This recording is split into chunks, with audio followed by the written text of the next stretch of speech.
the Kings win their 36th game of the season.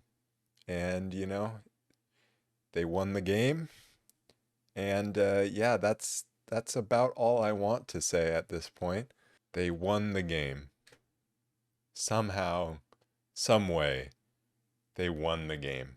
I mean, I can't take this anymore. This team is just I they have me speechless. But honestly, the most surprising part of this game is the fact that they came away with the win in the end. It would have made way more sense if they just lost this game. This team just I can't do it anymore. I need to stop. I think at this point in the season, we just have to accept that the Kings are they are who they are, and this is who they are. They play down to the level of their competition.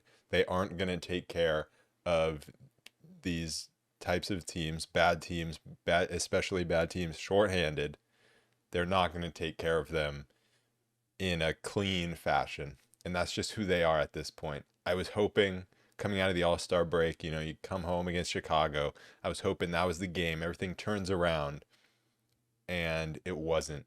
So I'm like, okay, one more chance, one more shot of me believing that maybe we can take care of the games that we're supposed to and make a run. And I mean, they won, but man, they're the same team. This is who they are, and we and I just have to accept that. It's okay. Like, because them being how they are, being unpredictable, but kind of like predictably unpredictable, that's so much better than missing the playoffs for 16 straight seasons. And so I think we got to enjoy the ride at least for this season, and then hope that we can improve for next season so this doesn't happen. But right now, like, just get the win. Just get the win, because coming down the stretch, that's all that matters right now.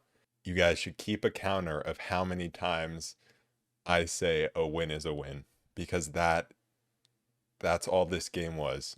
It was a win. I had lost all hope when De'Aaron Fox fouled out and the Spurs went up 5 with about 57 seconds to go. And honestly, I probably even lost hope before that, but that put the nail in the coffin for me. But then you blink and the Kings are up 2. And that was incredible. So you know what? Let's talk about the final 57 seconds, the part that we can all enjoy and just be happy about and just enjoy the win, right? We can save the rest of that horrid game for later. And so we start with 57 seconds on the clock. De'Aaron Fox fouls out. Mike Brown challenges it, never winning that challenge. He was just hoping and praying that challenge would work. That was never going to work. And of course, Malachi Branham, the guy who comes into the game shooting 95% from the free throw line, like 36 for 38 on the season. Of course, he goes to the line and, makes them both. But then the Kings do what all the other teams have been doing to them all season. Just that quick strike 2, just super easy layup for Harrison Barnes. Actually, it was kind of a tough finish, but he got to the rim really easily and very quickly. So that was huge. And then on the other end, you have Branham driving in, and Sabonis gets the verticality, and they miss. And then Malik Monk with the most no, no, no, no, no, yes moment of all time, where he pushes the pace, dribbles into the paint or within the 3-point arc, and then just dribbles it back out to the 3-point line. He had Keegan in the corner, he had runners with him, but instead, he's having a horrible shooting night. He's turned the ball over a million times. He's just been awful. And he just turns around and fires a 3 for the tie. I mean, that was incredible. But that was with 23 seconds left. So you have the shot clock off for the Spurs, and they have a timeout, but they decide not to use it. And so, at this point, everyone's thinking, just please get a stop and get this to overtime. And honestly, it would have been tough to win in overtime. I mean, Shouldn't have been, but it would have been without De'Aaron Fox. But then you have Branham just, with the telegraphed pass to Zach Collins, and Sabonis jumps the passing lane. Just, oh, and then goes down and dunks it. And the Kings season and my sanity is saved in that moment. Or maybe when Devin Vassell misses the three on their other end. Maybe that is when my sanity was saved. Even Jeremy Sohan missing the putback. But man, just the ugliest win of the season for the Kings. But a win is a win. And you saw Greg Popovich getting really mad at the officials after the game. I was very confused by that. What was he mad at? Because Vassell didn't get fouled. Sohan didn't get fouled. What was he mad about? Who did he think got fouled? Because it was pretty clear no one, I mean, if anything, it could have been a King that got fouled there on the rebound. So I was confused by that. But just somehow the Kings win this game against just the lowly Spurs with no Victor Wembanyama. That was so hard to watch. And it's actually insane how predictable this team is. They went up 20 points. 20 points in the first half, in the second quarter. And there was a timeout right as they, after they got the lead to 20, Greg Popovich calls a timeout. And I say out loud, oh no, we have a 20-point lead. Here we go. And that's exactly what happened. I mean, when we get a 20-point lead, we just aren't allowed to make any more shots, and the other team isn't allowed to miss. It's insane. I've said it pretty much after every blown lead, that I understand that the NBA today, a 20-point lead is not what it used to be. I get that. But for the Kings to so consistently get up to a 20-point lead and then just immediately blow it and give it all away so quickly, it wasn't as fast in this game, to be fair, as some of the other games. But still, it was right when we hit 20.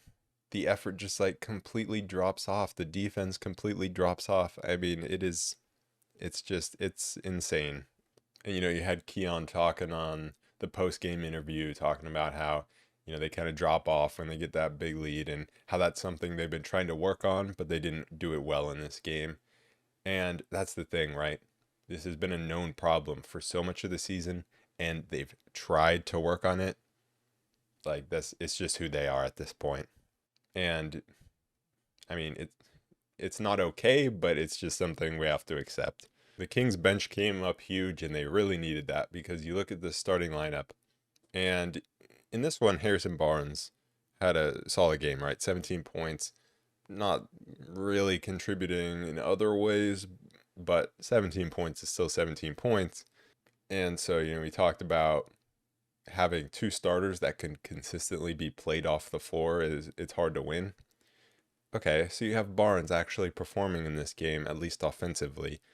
But then you look at Herter, 0 for 5, 0 for 3 from 3, 0 points. He's tied for a team low of -10 in 16 minutes. And then you have Keegan Murray, 1 for 4, hit 1 3, 3 points in 31 minutes. After Keegan attempted his first three in this game, I made a tweet that I said I want to see Keegan just continuously attacking the basket with no Wembanyama on the other end. And he did the exact opposite. And so it's really disappointing. We're in another bad Kevin Huerter stretch, and bad Kevin Huerter is really bad and really unplayable. And then when he's good, he's amazing, right? But with Keegan, the defense will be there, although he didn't have his best defensive game. And on offense, he was just invisible. He wasn't attacking the basket. When he got the ball, he just was not making the correct decisions with it. He was so passive. And he's just been really struggling offensively as of late. And there's a difference between struggling offensively but scoring 10, 12 points, maybe inefficiently, and scoring 3 points in a game where you played 31 minutes against a bad team with no Victor Wembanyama Defensive Player of the Year guy, And we need him to contribute offensively. And I understand that offense, not exactly the issue in this game, but still. Talking about Kevin Huerter and Keegan Murray being minus tens on the game. And then you have Mr. Plus Minus, the MVP himself of plus minus, Keon Ellis playing 17 minutes, so one more minute than Kevin Huerter, with a plus 15, 11 points on 3 for 5 from 3-point line. Didn't pick up a single foul, but got 2 steals. I mean, just everything changes when Keon's in the game. It's insane how just everything, just all of a sudden changes when he enters the game. He is so good defensively. He is a defensive playmaker. Even the plays that, don't end up getting made, he's still, trying to get his hand on the ball. And even if it just luckily rolls to Malachi Branham and he hits a three, like he's still making something happen. And we've been searching and searching and searching for the guy, both within our own team and looking out, at who we can trade for to be the, starting 2, 3, 4 that can defend and knock down threes on the other end and just be a consistent player. And right now, Keon Ellis is just ticking every box game after game after game. And he just continues to impress. And obviously, this was a really good shooting game for him. But even in those games where he's not shooting well, he makes such an impact defensively. And he doesn't have quite the same gravity of a Kevin Huerter offensively. But you can't just be out there because of your gravity. And I would much rather have the defensive player. So at this point, yeah, there might be a discussion of starting Keon Ellis. That has to be a serious discussion at this point. Keon Ellis is 4-0 in games that he started, and he is consistently at the top, if not the top, of plus minus. And this is one of those scenarios where plus minus is absolutely reflecting what is actually going on in the game. You saw the lineup of Fox, Monk, Ellis, Lyles, and Len.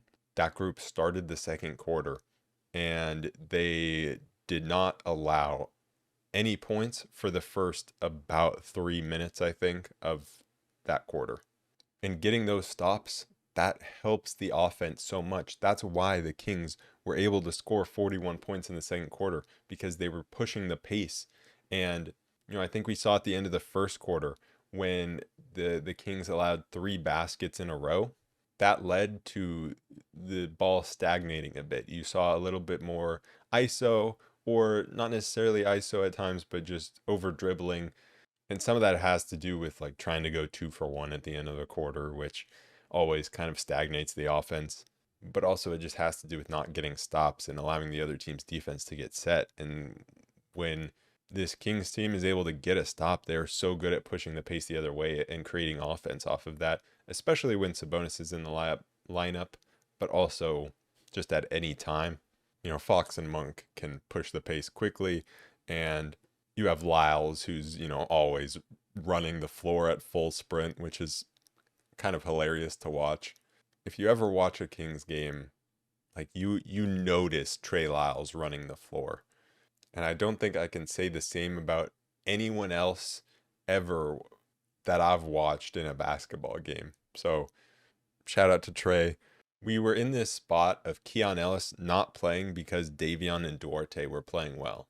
But the thing is, yes, Davion and Chris Duarte were both playing well, but so was Keon Ellis. And Keon Ellis was playing even better than both of those guys.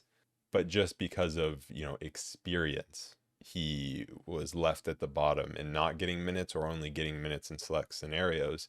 Now he's completely taken Chris Duarte's minutes, and Keon he's been the most consistent of those 3 guys. And I just don't remember a bad Keon Ellis game which he played like a meaningful amount of minutes. I mean, shout out to Davion too, though. He's been playing really well lately. He went 4 for 5 in this game for 9 points. Continues to just be a sniper from 3. And so, the bench lately has been a big positive. Trey Lyles was great in this game in his 18 minutes. You have him getting 6 boards, 3 offensive, 3 defensive. He hit a 3, which was nice to see. I always appreciate Alex Len minutes, even though he only played 9. And there was a point where I think it was the end of the third quarter where the Kings made defensive substitutions and they put Keegan Murray in for Alex Len.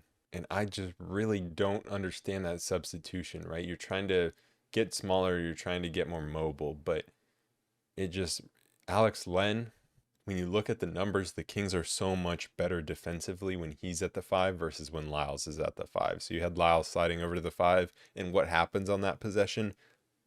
The Spurs just finish right over Trey Lyles.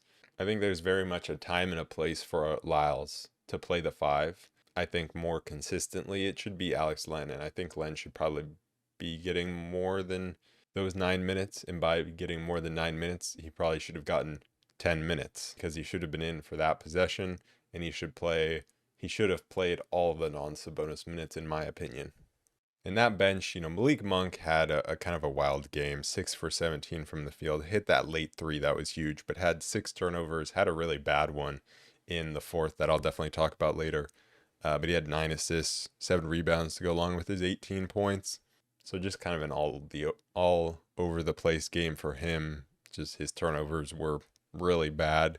And I know he can be turnover prone all the time, but especially against these bad teams, he can turn the ball over a lot, and I think that really hurts us. So he needs to be better in that department.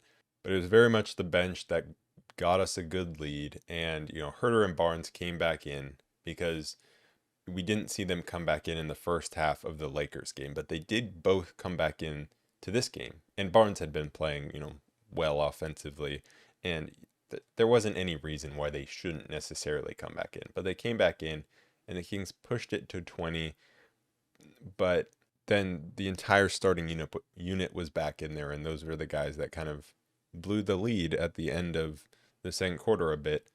It wasn't that bad, but just still, it was that unit that wasn't extending the lead, and you had like Keegan fouling Devin Vassell on a 3-point shot to end the quarter, which was really rough. But then it was especially that continued into the third quarter.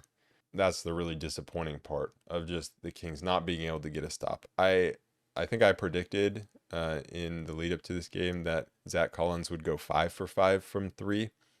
I was off, but not that off. I mean, he went 2 for 3 and scored 22 points. When he picked up those 2 early fouls, I was so happy. I'm like, yes, maybe we can really limit Zach Collins in this game. That would be huge, but no. He played 30 minutes and killed us all 30 minutes. And the Kings just really struggled to, I mean, the pick and pop is one thing, right? Zach Collins just shooting threes. Maybe that's just something that you're going to have to live with if you want to defend well. But the Kings, they tried to counter a bit what the Spurs were doing by having Domas play at the level defensively of the screen. And every time the Spurs were just running the pick and roll right to Zach Collins in the middle of the floor, and the help was just nowhere to be found, ever. It either wasn't there entirely, or it was like Fox left as the low man who was giving him an and one. The amount of just easy pick and roll layups that the Spurs created was just unacceptable. But that was created off of the Spurs' good 3-point shooting. They shot 16 for 34 in this game. I think they were tied coming into this game as the worst 3-point shooting team in the league. With this performance, probably not anymore. But man, you had Branham, who's a 33% shooter, going 5 for 5. Wesley going 1 for 1. Keldon knocking down 4. Vassell 4 for 7. Zach Collins 2 for 3. Just the most predictable shooting performance, of course. But the amount of threes that the Spurs were getting just by passing to a guy on the wing and them just pulling it, those are the types of threes that a team can pretty much get at any time, but the Kings were just like slightly overhelping, and then the Spurs were knocking them down. And those are threes that you really don't expect the other team to hit at a high rate. But once guys are hot, I mean, you kind of got to make an adjustment there. Thankfully, Jeremy Sohan wasn't hitting them. If he was hitting them, then there was no chance the Kings were winning this game.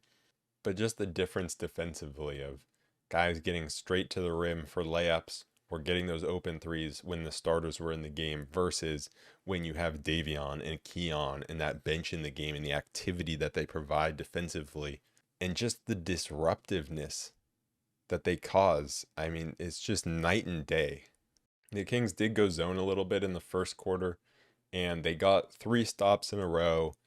And I think, the zone was doing really well. But then the Kings allowed 3 buckets in a row, and it was because 2 of them were in transition, and then one of them was kind of, they got confused and they just left Devin Vassell wide open pretty much in the corner.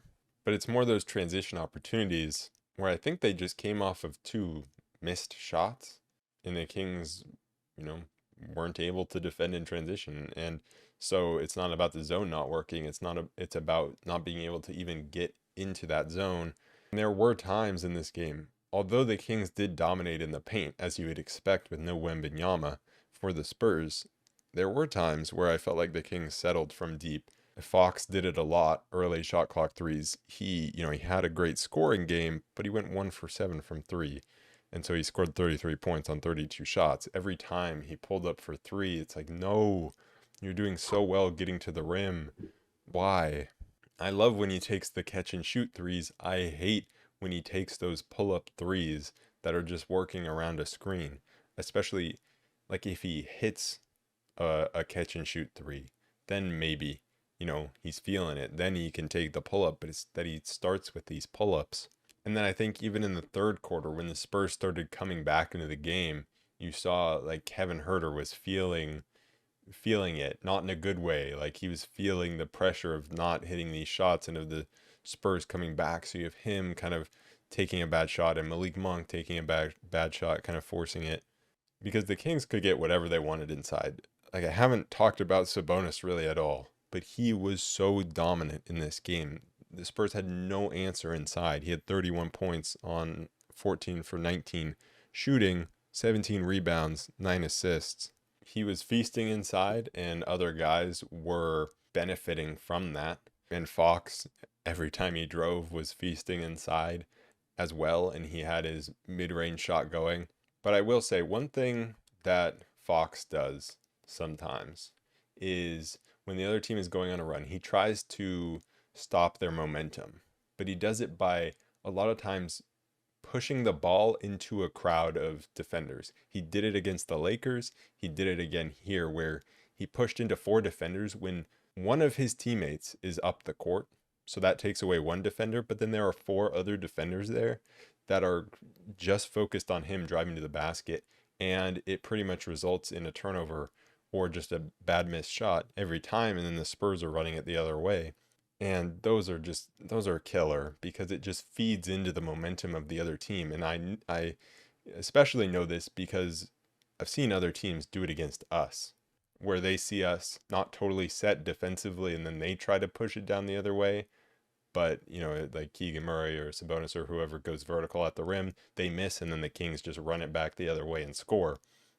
That happens a lot. And every time a team does that, against us, it feels great. It doesn't feel great when we're doing it. So it's just one of those moments where if you go for that play, you pretty much you have to score. And if you don't, then it looks really bad. And Malik Monk did the same thing in the fourth quarter where he drove into like 3 defenders when the Kings were only down 3 with plenty of time left and just threw the ball away. And that was just an awful turnover. And it's just those moments of kind of panic of like, we need to stop the other team's run. It's like, that's not how you do it. I was hoping after that horrible defensive third quarter where the Spurs were pretty much just able to score the entire quarter. Like even when Davion came in, he was getting blown by. He got blown by like 2 times in a row, right when he came into the game. So when that's happening, it's bad. But it was an awful defensive quarter, allowing 36 points. But Sabonis and the other Kings pushing the pace, they were able to retain a lead. I think it was 5 points. And Keon came in, made a difference, and helped in that as well. He had that big Fox to Monk oop, which was great. And it feels like those moments, like the Fox to Monk oop, that should be a momentum play that the Kings should be able to capitalize on. And they just never do. Kind of like that Sabonis buzzer beating 3 against the Pistons to take the lead into the fourth quarter. And then the Kings just put up a stinker in the fourth quarter. And man, the start of that fourth quarter was just awful.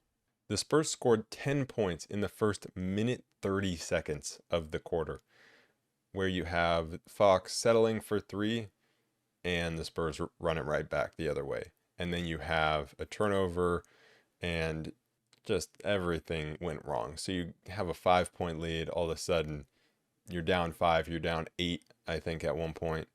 And we had Herder and Keegan both in the game, and they both missed open shots. And I understand why Keegan's in the game. Why was Herder in the game in the fourth quarter?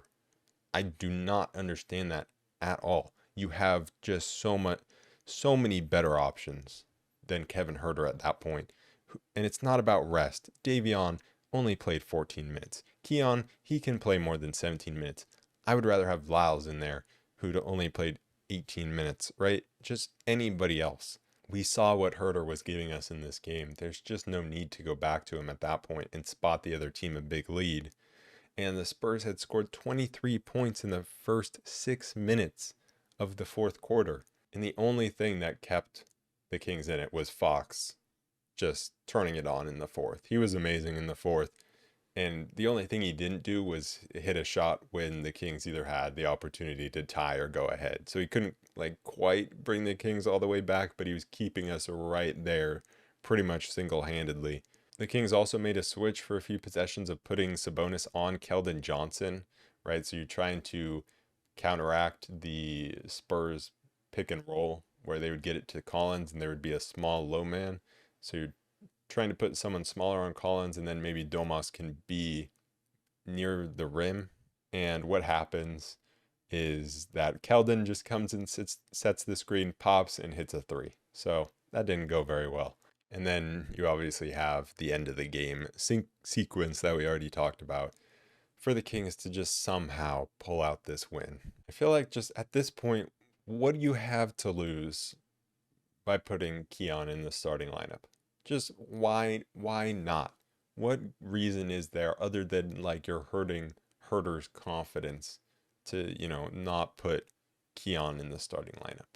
Sure, maybe the Kings' ceiling is with this starting lineup because when everyone's hitting shots and going offensively, then it's amazing. But we've just seen like you can't rely on that. And so I'd much rather have a defensive player in there.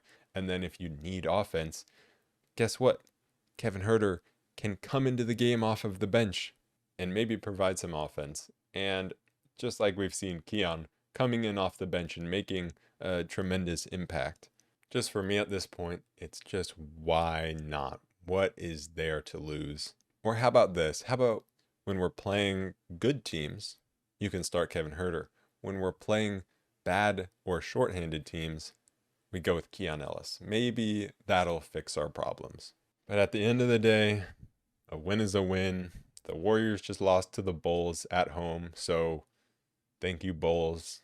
Not just beating us, also beating teams around us in the standings. So thank you. But the Mavs won, the Suns won. I really wish the Heat would have won that game against the Mavs. But at the end of the day, this was the most important game, obviously, and the Kings were able to win it. Some other random things. We saw the Stockton Kings play in Golden One Center this morning, and I watched a bunch of that game. And, it's interesting because Mason Jones was just with the team in LA the night before, and then he's playing this morning for the Stockton, and he puts up a triple-double. And then you have Colby go out there and score, I think it was 43 points. He shot 8 for 16 from 3. And then he's available for this game against the Spurs tonight. Obviously, he doesn't play and probably was never going to play. But that's just weird to me that, especially him, like, maybe the Mason Jones things makes more sense, even though he did have to, fly back and then play this morning. But for Colby to play and then be available for this game is just very weird. But also, shout out Colby for scoring 43 points because that's awesome. And he looked really good. The Kings now play the Houston Rockets on Sunday to continue this homestand, second game of the 6-game homestand. And this will be the final meeting between these two teams. The Kings lost to the Rockets earlier in the season, 107-89, 122-97. So just two awful losses. Both of them were in Houston. I believe both of them without De'Aaron Fox. And the Rockets were just a different team. And the Rockets are just a different team away from home. The Rockets suck on the road. They're 6-24. But the Kings have obviously not looked great at home. But this Rockets team is no team to take lightly. Şengün has been really good, and he has some off games. He's still young, but man, when he is on, he is incredible.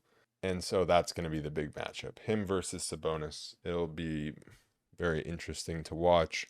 I think the key for Sabonis, especially on the offensive end, is just to not try to force it against a guy like Şengün. I mean, Şengün, he's not great defensively, and I think he has similar attributes to Sabonis, although I think Sabonis is the better defender at this point in both of their careers. Like, he has the experience, but like Şengün is strong, and Sabonis can struggle against the just stronger centers and not necessarily the taller or lengthier centers. Like, Sabonis is good against your Rudy Gobert's, your Victor Wembanyama's, your Chet's. Maybe not as good as against a guy like Şengün in the post. And so I think I just don't want to see him try to force his offensive game. And hopefully the Kings can get a bit of revenge for those earlier games in Houston this season. Anyways, that is it for this episode of the Roll Report. I will be back on Sunday night to recap the game against the Rockets. Peace.